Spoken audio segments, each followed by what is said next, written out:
Welcome back to On the Mic with Dr. H, the Global Mentor Coach, and you're listening to Business Basics. This podcast is dedicated to helping you grow your business. Listen, over the past few weeks, we've seen businesses speak out in support of Black Lives Matter and police brutality. And while I understand it's not the best approach for everyone, and here's why. Let's start with the NFL. We all know the history between Colin Kaepernick and the NFL. When he peacefully protested police brutality, it was an issue, and they effectively kept this man from being drafted. His peaceful protest was at the urge of a vet. It was a vet who told him the proper way, to protest. So he followed that advice. Fast forward to the murder of George Floyd, one of many victims of police brutality caught on camera. I'm not even going to get into the ones that are not caught on camera, but one of many victims of Black people, who have been just brutalized at the hands of police caught on camera. Now the NFL wants to make a statement against it and express solidarity for Black lives. This is interesting because Jerry Jones, who's the owner of the Dallas Cowboys, actually threatened to bench players if they kneeled, if they actually chose to protest. Yet the Cowboys say they're having conversations about social justice, attesting that they've been having them for 2 years. How can you have conversations about social justice if your owner is threatening to bench players for protesting the very thing you're saying you're having conversations about? Then there's Drew Brees and his initial statement and immediate backpedal where, his PR team, I suppose it was his PR team, used a $12 stock photo to apologize. And let's be clear, it really was not an apology. So the list with the NFL goes on and on. This thing is even trickled into NCAA. There was an issue with FSU and their new their head coach and the players. And one of the players put him on blast because he said that he spoke to everybody on the team, and sending one mass text message and responding to players you choose to respond to is not having a conversation. But they quickly resolved that. I'm in a craft group, and some of the women are upset that they haven't heard from Joanne's or Michael's. And to be honest, my thoughts are really simple on this. Be happy that they're exposing themselves and take your money somewhere else. It really is that simple. As a business owner, you need to pick a side of this fight because it is not going to go away quietly. This isn't one of those things that's going to go away quietly into that good night, because it's not. We've hit the tipping point. It's there. We're there. And your decision will cost you one way or another. One way or another. I had a mentoring session last week, and my mentor said, it's already costing me, so I need to speak up because I don't agree. And if it's going to cost me, it's going to cost me because I stand up for what I believe in. In the long run, as a business owner, you have to think about what history will say about your business's position on the matter. What will your customers say? There are massive lists of companies circulating the internet, exposing companies that have supported white supremacist groups or the oppression of minorities. There are videos of people who are making racist statements and gestures that are costing them their jobs and careers. And as a business owner, it's your responsibility to ensure your employees are a reflection of your business and your brand. Recently, if you don't know about this, there are 2 Christian schools have disciplined students because of racist behavior. One student was actually on her way to a Christian college in Arizona, and the school not only pulled her scholarship, but also her admission. And there are several other examples of companies that are drawing the line in the sand. And this is not something new. You know, we saw it way back a few years ago when the lawyer in New York, that New York attorney, went on a racist rant on a Hispanic woman in a bodega, I believe, or a coffee shop. And then he backpedaled and said, it's not me. I'm not racist. I'm not this. I'm not that. I just was having a bad day and whatever. But it cost him partnership in his law firm. And at one point, I believe the state of New York was looking at disbarring him. It really is. It's that serious because you've got people's lives are in your hands. We are seeing school teachers and nurses making these statements, and then we wonder why. We see statistically how oppressive the system is, because you have white supremacists, you have racism that exists in little places. So let's shift to who's doing it right. Ben and Jerry's. Ben and Jerry's basically threw a whole bomb at everybody and set the model for how to support the end of police brutality and support Black lives. If you want to know how to do it right, get into their statement. This is how Ben and Jerry's responded to the situation. First, they have a graphic that says, and it's simple but effective and powerful. It says, we must dismantle white supremacy. And white supremacy has cracks and all of this stuff going through it. It's just, wow. Then they say silence is not, in all caps, an option. Here's their letter, or their statement, whatever you want to say. All of us at Ben & Jerry's are outraged about the murder of another Black person by Minneapolis police officers last week and the continued violent response by police against protesters. We have to speak out. We have to stand together with the victims of murder, marginalization, and repression because of their skin color, and with those who seek justice through protests across our country. We have to say his name, George Floyd. George Floyd was a son, a brother, a father, and a friend. The police officer who put his knee on George Floyd's neck and the police officers who stood by and watched didn't just murder George Floyd, they stole him. They stole him from his family and his friends, his church and his community, and from his own future. The murder of George Floyd was the result of inhumane police brutality that is perpetuated by a culture of white supremacy. What happened to George Floyd was not the result of a bad apple. It was the predictable consequence of a racist and prejudiced system and culture that has treated Black bodies as the enemy from the beginning.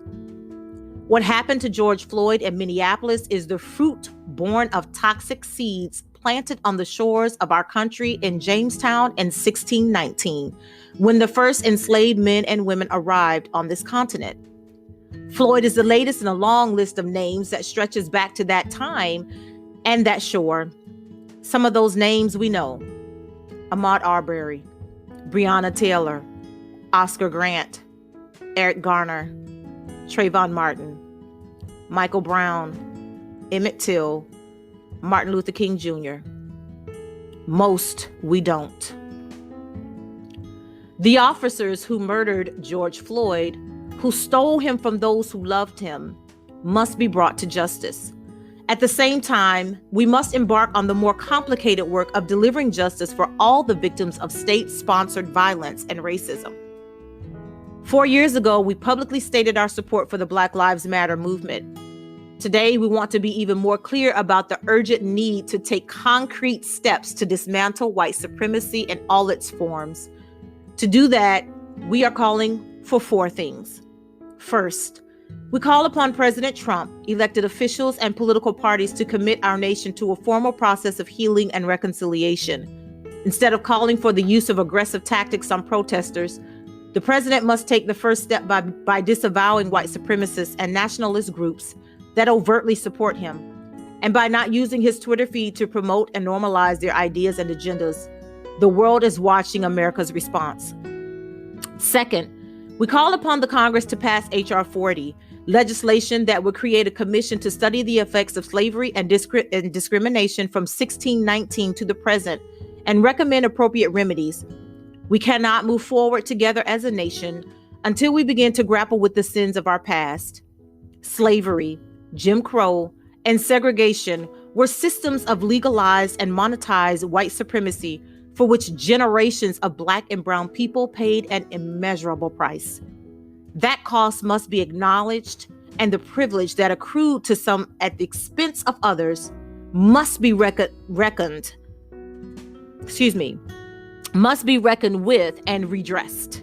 Third, we support Floyd's family and their call to create a national task force that would draft bipartisan legislation aimed at ending racial violence and increasing police accountability.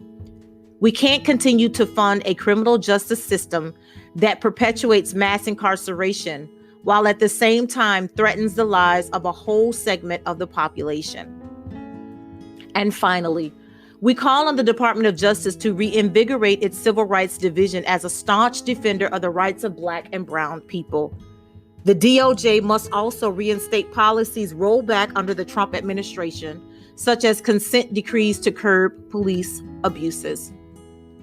Unless and until white America is willing to collectively acknowledge its privilege, take responsibility for its past and the impact it has on the present, and commit to creating a future steeped in justice, the list of names that George Floyd has been added to will never end.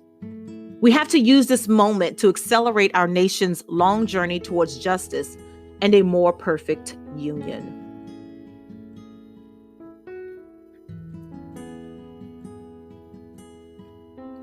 When I say they get it right, they get it right. If you're looking for a blueprint, again, I say, on how to do it right, take a look at Ben & Jerry's. It's not just about responding in times of crisis. It's a consistent message. It's how you show up every day. Their company values support their statement. And that's why so many people can get behind what Ben & Jerry's said, because this is who they are. So let's take a look at their values. Ben & Jerry's operates on a three-part mission that aims to create linked prosperity for everyone that's connected to our business: suppliers, employees, farmers, franchisees, customers, and neighbors alike. They have whole videos dedicated to this stuff. Their statement of mission says, Ben & Jerry's is founded on and dedicated to a sustainable corporate concept of linked prosperity. Our mission consists of three interrelated parts. Our three-part mission guides our decision-making. Our economic mission asks us to manage our company for sustainable financial growth. Our social mission compels us to use our company in innovative ways to make the world a better place. Our product mission drives us to make fantastic ice cream for its own sake, leading with progressive values across our business. Central to the mission of Ben & Jerry's is the belief that all three parts must thrive equally in a manner that commands deep respect for individuals in and outside the company and supports the communities of which they are a part. Issues we care about: racial justice, democracy, support GMO labeling, fair trade, climate justice, LGBT equality, RBGH, get the dough out of politics, peace building, refugees. Come on. They're not just talking about it. It's here, and they're transparent about it. And so it's again, it's not just what they're saying. So when they talk about their economic mission, this is what they mean. To operate the company on a sustainable financial basis of profitable growth, increasing value for our stakeholders, and expanding opportunities for development and career growth for our employees. Their social mission: to operate the company in a way that actively recognizes the central role that business plays in society by initiating innovative ways to improve the quality of life locally, nationally, and internationally. Their product mission: to make, distribute, and sell the finest quality ice cream and euphoric concoctions with a continued commitment to incorporating wholesome, natural ingredients and promoting business practices that respect the earth and the environment. They're not just talking the talk. They're walking it. When we say they're about that life, Ben & Jerry's is about that life. You cannot say, I don't think a single person can look at Ben & Jerry's holistically, and not see a company that's really behind what they say they're behind. They have a whole foundation that supports their initiatives. The mission of the Ben & Jerry's Foundation is to engage Ben & Jerry's employees in philanthropy and social change work, to give back to their Vermont communities, and to support grassroots activism and community organizing for social and environmental justice around the country.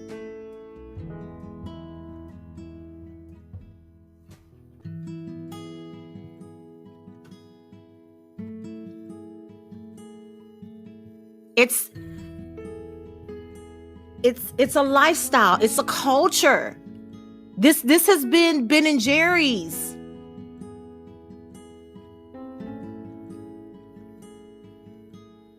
This has been Ben & Jerry's since 1985. They're not new to this. This is their principle. This is foundational. This isn't an act. This isn't a political ploy. It's not PR. It's nothing. They're not fumbling with it because it's who they are. This is their culture. So if you want to know how to do it right, look to Ben & Jerry's as a model, not just in the statement that they put out, the press release, but it's in their values. It's in their culture. It's in the very thread and fiber of who they are and what makes their company so strong.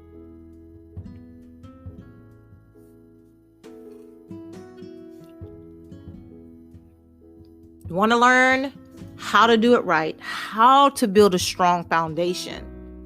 Take a look at companies like Ben & Jerry's. And it's okay to look at brands that don't get it right, like the NFL. What's your company culture saying? And when history looks upon your business, what will it say? What will the history books say about your business at this critical point in the annals of history? Thanks for listening to On the Mic with Dr. Ace, the Global Mentor Coach. If you like this podcast, please make sure you like and share it. I really, really, really, really, really appreciate your support. If there are topics you'd like me to cover, or if you need a business coach, you can email me at info@globalmentorcoach.com. Again, that's info@globalmentorcoach.com. Thanks for tuning in with me, Dr. Ace, the Global Mentor Coach. Remember to spread lots of love and light. Until next time, have a great day.